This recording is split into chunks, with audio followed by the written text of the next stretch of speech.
जय हिंद, जय भारत। नमस्कार बच्चों, कैसे हो आप? मैं संजय चौहान आप सभी का डिस्कवरी स्टडी सर्किल में स्वागत करता हूं।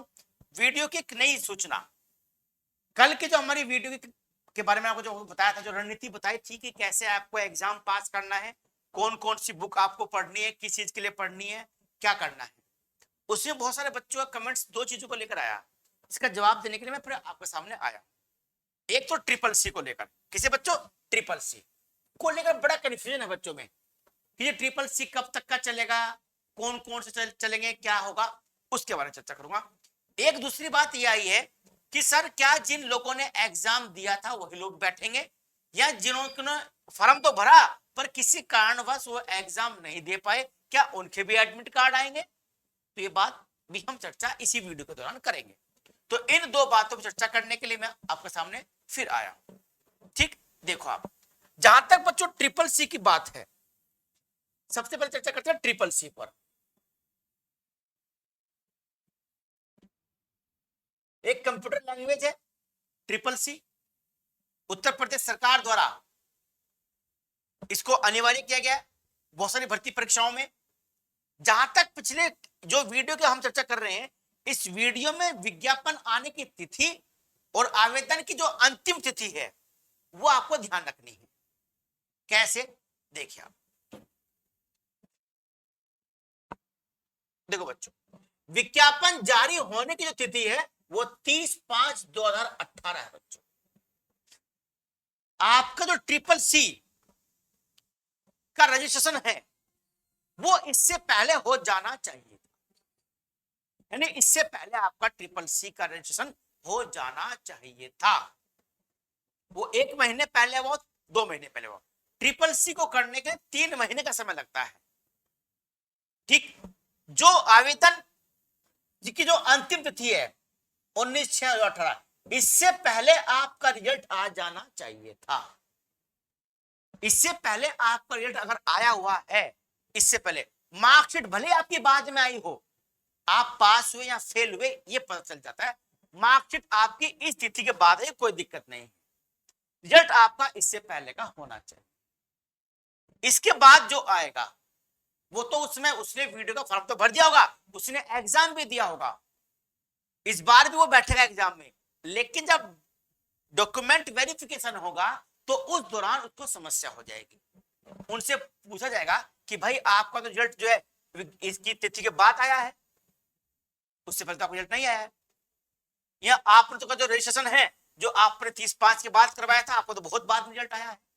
नहीं, इससे पहले रजिस्ट्रेशन हुआ हो और इससे पहले आपका रिजल्ट आ चुका हो, मार्कशीट भले ही ना आई, तो उनका वेरिफिकेशन में जो डॉक्यूमेंट वेरिफिकेशन होगा वो बात का।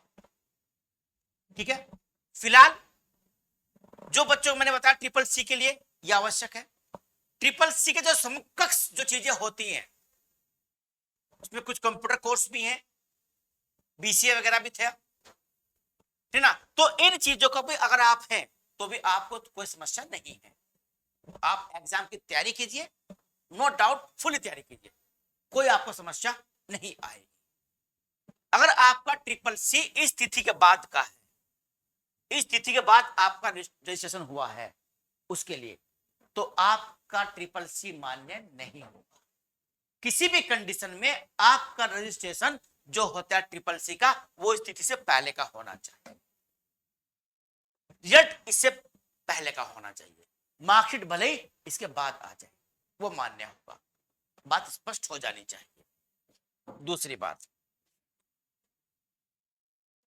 कि कौन लोग पेपर में बैठेंगे।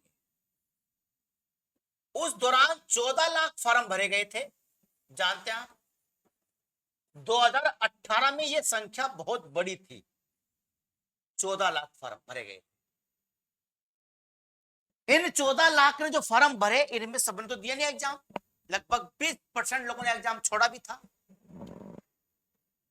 तो जो 20% एग्जाम छोड़े थे, इस बार उनका भी एडमिट कार्ड आएगा, ये ध्यान रखेगा।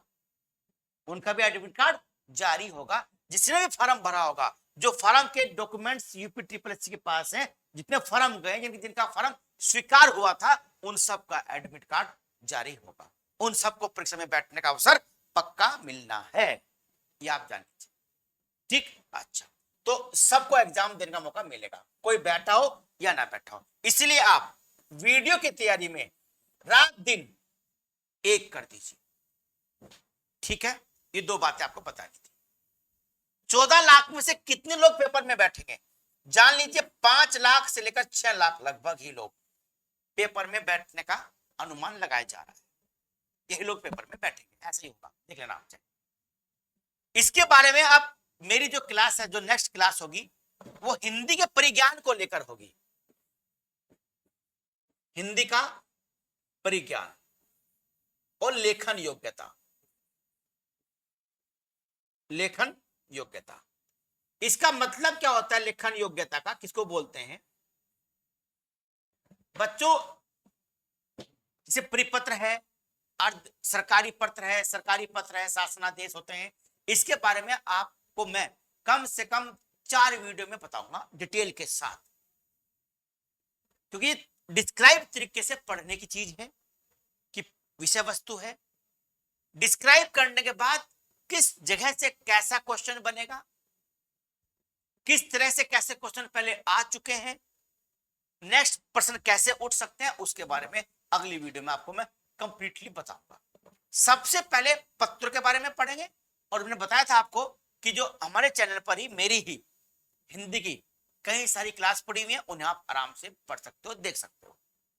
ठीक है बच्चों, दोनों बातें बतानी थी, मैंने आपको दोनों बातें बता दी। तीसरी बता दी कि कल से क्लास हमारी हिंदी परिज्ञान और लेखन योग्यता, दोनों में क्या अंतर है, दोनों की क्या परिभाषा है, दोनों कैसे किस तरह की चीजें हैं, दोनों इनके बारे में बताया जाएगा। पिछली बार के पेपर में जो क्वेश्चन आए थे वीडियो के हिंदी से, उनके बारे में मैं चर्चा करता हुआ चलूंगा साथ में, उसके साथ साथ। ठीक है, हमारे साथ जुड़िए रहिए, जुड़े रहेंगे तो आपको निश्चित रूप से लाभ होगा, ऐसा नहीं कि आपको लाभ नहीं होगा। ठीक ना, देखो मैंने आपको पहले बताया है, मास्टर, डॉक्टर और बैरिस्टर, ये जो तीनों लोग होते हैं ना, ये आपके भाग्य को निर्धारण करते हैं।